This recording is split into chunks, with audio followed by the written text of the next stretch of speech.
ओह ये देखो, मैंने सोचा कहाँ से बच्चे की आवाज़ आ रही है। ये रो रही है।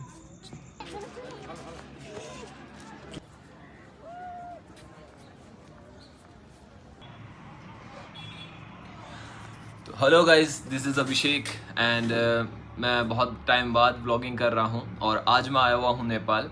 अगर कोई नेपाल आना चाहता है तो मैं उसे फ़्लाइट का ही प्रेफर करूँगा, बिकॉज़ अगर आप ट्रेन से आते हैं नेपाल तो आपको लगभग 36 आवर्स लग सकते हैं ट्रैवलिंग में। मैंने लगभग 2 दिन दिए हैं ट्रैवलिंग को, जब जाके मैं नेपाल बॉर्डर तक पहुंच पाया हूं। एंड अभी मैं आपको बताऊंगा कि आगे आने वाली जो वीडियोस वगैरह हैं वो सारी ट्रैवलिंग से रिलेटेड ही रहेंगी। और जो नेपाल है, नेपाल के हम जहाँ जाएंगे नेपाल में घूमने, वहाँ पे भी मैं ब्लॉगिंग स्टार्ट करूँगा, तो जुड़े रहें वीडियो के साथ। हेलो गाइस, तो अभी हम हैं नेपाल के सबसे प्रसिद्ध मंदिर में, जो कि है पशुपतिनाथ का मंदिर। और इस मंदिर में जैसे ही आप एंट्री करोगे तो यहाँ पे बहुत सारे जो पर्सन्स बैठे रहेंगे, तो वो लोग आपको ये पूजा का सामान देंगे। ये पूजा का सामान लगने में लगभग होगा 100 रुपये का या 200 रुपये का, बट ये है पूजा का सामान लगभग 520 रुपीज़ का। तो आपको क्या करना है, आपको यहाँ पे आने के बाद में इसका हाफ़ भी आता है, तो आप हाफ़ ही लेना है। वो बोलेंगे कि सब ले लो, और यहाँ पे लूटपाट बहुत ज़्यादा है, तो आपको सतर्क रहना है। ओके, आगे का वीडियो मैं बताता हूँ।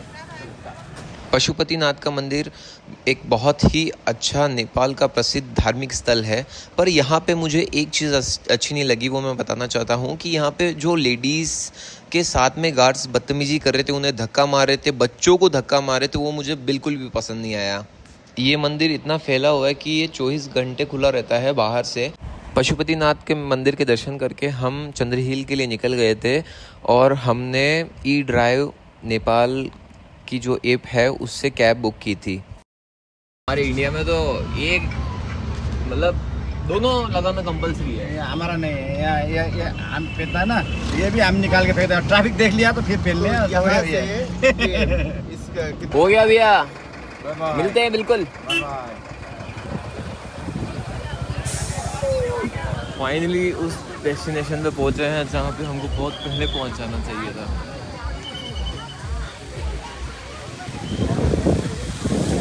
कितनी ठंडी हवा है यार।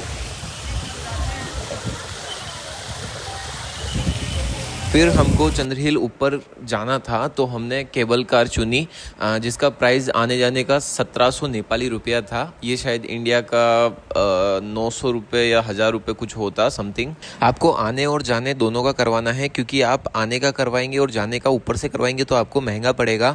और ये केबल कार 20 मिनट में आपको ऊपर पहुंचाती है और 20 मिनट में ही नीचे लेके आती है, और शाम को 7 बजे बाद ये बंद हो जाती है, तो इसका आपको ध्यान रखना है। चुके हैं हिमालय पर्वत पे आकर। मेरा कान दोनों बंद हो चुके हैं, मेरा बिल्कुल भी कान बंद हो चुका है। अब मैं आपको यहाँ का ऊपर का व्यू दिखाता हूँ। ज़िंदगी में भाई तुमने ये नहीं देखा तो शायद कुछ नहीं देखा। तुम्हारे सारे जो कमाए हुए पैसे हैं, जिनको तुम इकट्ठा कर रहे हो ना, वो वेस्ट हैं। लाइफ एक बार मिलती है, उसे मस्त तरीके से जीने का, फुल हार्डवर्क करने का, फुल मेहनत करने का, पसीना निचोड़ मेहनत करने का, और फुल एंजॉय करने का, और फुल लुटाने का।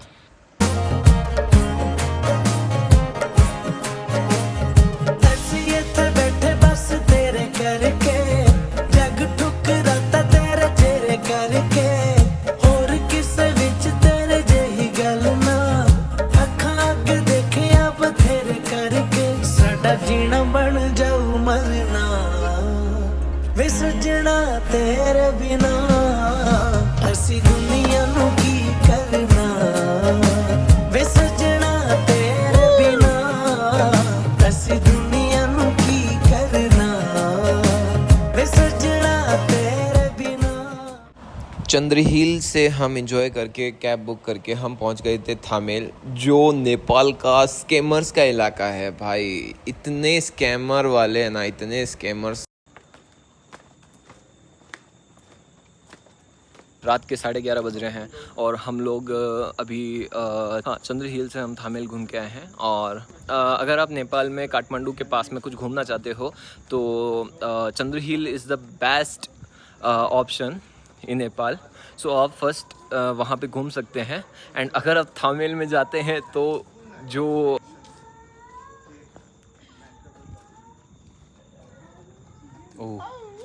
देखो, मैंने सोचा कहाँ से बच्चे की आवाज़ आ रही है। ये रो रही है, ये बिल्ली रो रही है। मैं तो डर गया। काठमांडू एंजॉय करके अब हम निकल चुके थे पोखरा के लिए। एंड हम लोग इतने ज़्यादा थक चुके थे कि हमने लगभग 4 या 5 दिनों से नींद नहीं निकाली थी, बिल्कुल ना के बराबर।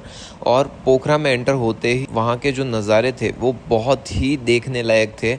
और सबसे ज़्यादा अगर आपको नेपाल में किसी का टाइम लगेगा तो वो ट्रैवलिंग में लगेगा, क्योंकि यहाँ पे ट्रेन वगैरह नहीं चलती हैं, आपको बस में ही सफ़र करना पड़ेगा। एक जगह से दूसरी जगह बस में जाना पड़ेगा और वो बहुत ज़्यादा दूर होगी। और यहाँ के नज़ारे बस में इतने शानदार मिलेंगे ना।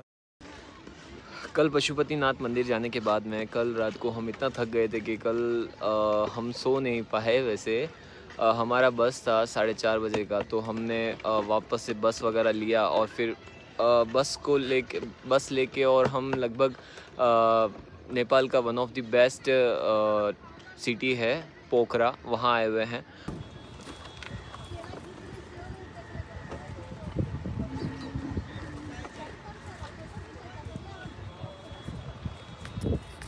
ये यहाँ का फेमस फूड है। ये यहाँ इसका नाम क्या है? जाल मुई चटपट।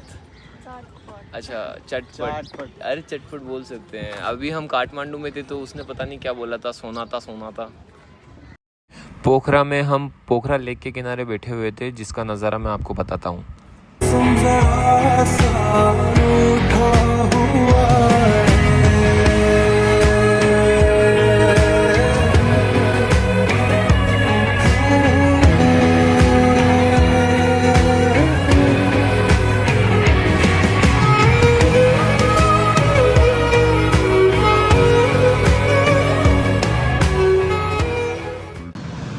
हेलो गाइस, अभी मैं आया हुआ हूँ पोखरा। और पोखरा जो थंबनेल है उससे बिल्कुल ऑपोजिट है। थंबनेल में मैंने देखा था बहुत सारे फेक रहते हैं, बहुत सारा स्कैमर्स रहते हैं, बट यहाँ पे ऐसा कुछ नहीं है। यहाँ पे सब चीज़ रियल है।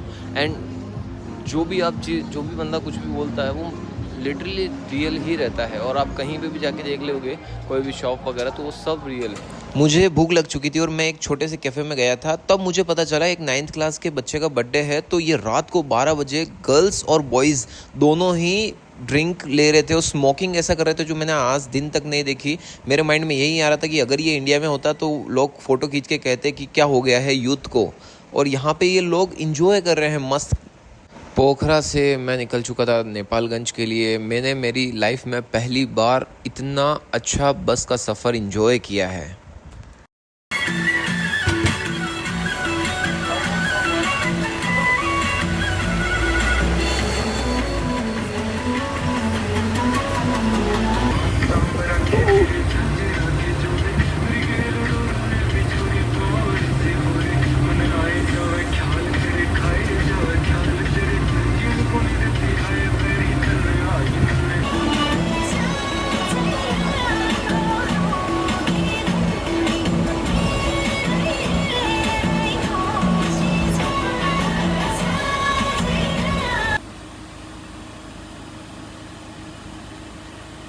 ये रियल बंदा है ना?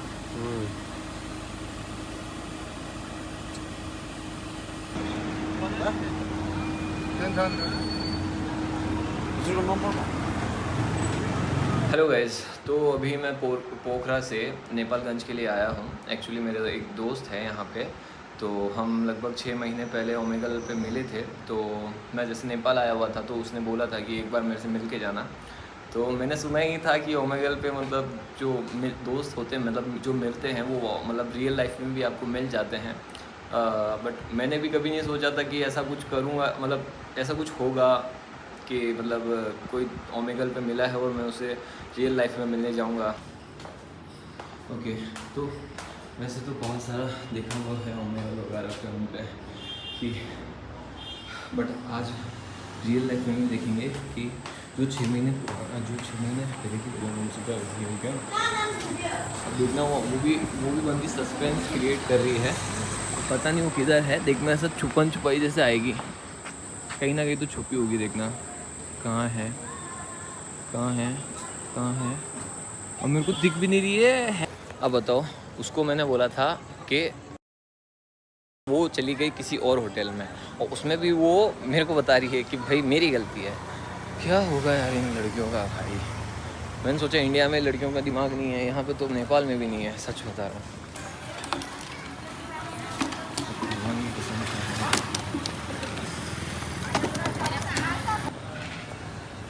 अब ये यहाँ पे रहते हुए भी नहीं जानते हैं, ठीक है, यहाँ के लोग कहाँ गए। देखो ये बैठी हुई है। कैसी हो तुम?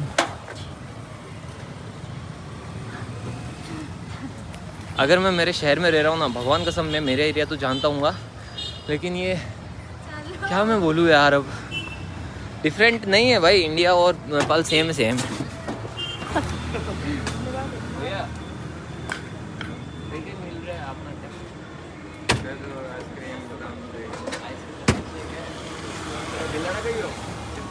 अरे यार कोई को पास में मैं भिलवाड़ा कोई हूँ यार, मैं आयोडो हूँ यार, दोस्त है बेटे भिलवा आयोडो नेपाल यार।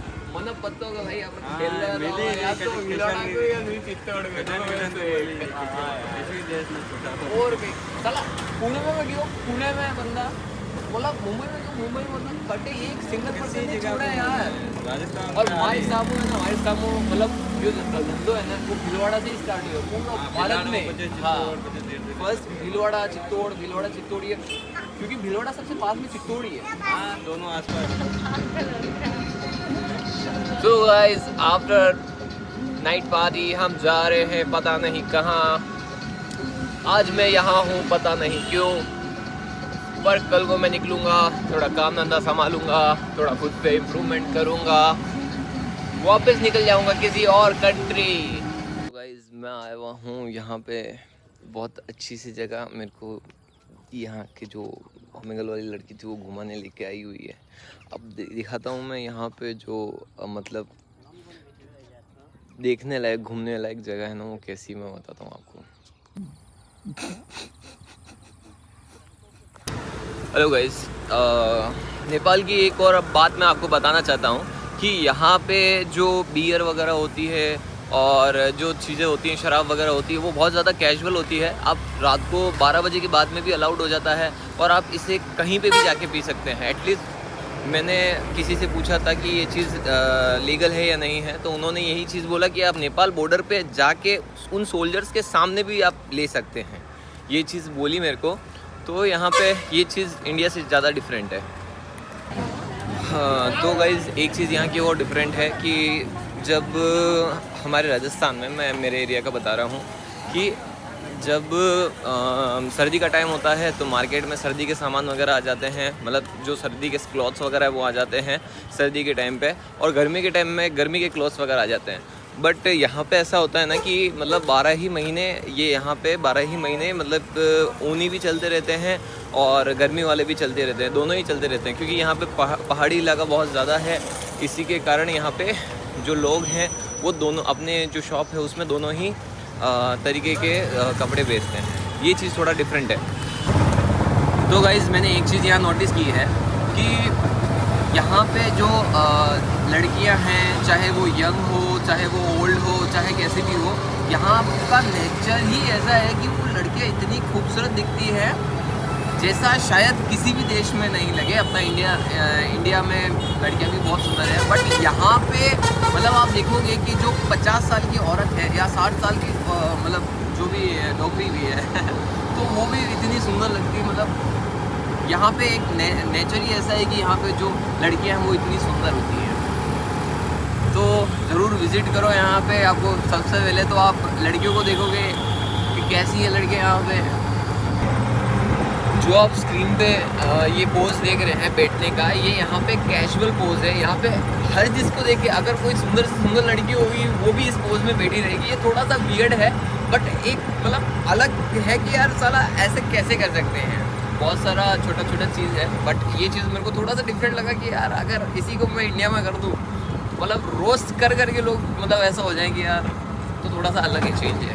मेरा फर्स्ट दिन था तो पशुपतिनाथ घूमा। पशुपतिनाथ से फिर मैंने जैसा कि मैंने वीडियो में बताया है, पशुपतिनाथ से मैं सीधा पोखरा के लिए निकला था। पोखरा में देखो, मैं बताता हूँ आपको, जितना काठमांडू में जितना फेक लोग मिलेंगे, जितना मतलब होता है ना स्कैमर्स मिलेंगे, वो आपको पोखरा में नहीं मिल सकते। पोखरा में मतलब बिल्कुल वो टूरिस्ट प्लेस है, आपको जो चीज़ रियली है ना, अंदर जाके भी वही चीज़ दिखेगी। और पोखरा में मेरा दोस्त चला गया था, मतलब उसको घर जाना था कुछ काम से, तो वो चला गया था। तो पोखरा में मैंने एक सोलो ट्रिप किया था, तो इसलिए मतलब मेरे को थोड़ा अच्छा नहीं लगा कि यार डांस क्लब में भी जाएं और दोस्त नहीं हो तो फिर ऐसा मज़ा नहीं आता। तो इसलिए मैंने फिर पोखरा की लाइफ इन्जॉय नहीं की। बट फिर मैं आया नेपालगंज। यहाँ पे मैं देख रहा हूँ कि मतलब यहाँ के पर्सन्स बहुत अच्छे हैं, मतलब जिनको देखे तो थोड़ा सा डिफरेंट लगेंगे। और यहाँ पे अगर आप वेजिटेरियन हैं तो बहुत दिक्कत हो सकता है आपको, क्योंकि मैं खुद मतलब ऐसा है ना कि जैसे आप कोई दूसरे एरिया में आते हो तो वहाँ पे मिर्ची मसाले का फ़र्क पड़ जाता है। और यहाँ पे वेज बहुत 0.1% या 0.5% मिलेगा। इसके अलावा आपको 95% आपको या तो एग्स मिलेंगे या फिर नॉन वेज मिलेगा। तो इसलिए अगर आप वेजिटेरियन हो तो थोड़ा सा आपको एडजस्टमेंट करना पड़ेगा। अभी मैं आ चुका हूँ रुपेडिया, नेपाल बॉर्डर से भारत के यूपी में बॉर्डर पे। और मेरा अभी जो बस है वो शाम को 4 बजे है और अभी लगभग सुबह की 10 बजे है। तो मैं एक कैफ़े में रुका हुआ हूँ, यहाँ पे वेट वगैरह कर रहा हूँ। और मेरा जर्नी नेपाल का यहीं ख़त्म होता है। बहुत सारा एडवेंचर किया मैंने, एंड वहाँ के लोगों को देखा, वहाँ पे कैसे लोग रहते हैं, उनका कल्चर देखा, वो उनका नेचर कैसा, वो सब चीज़ देखा।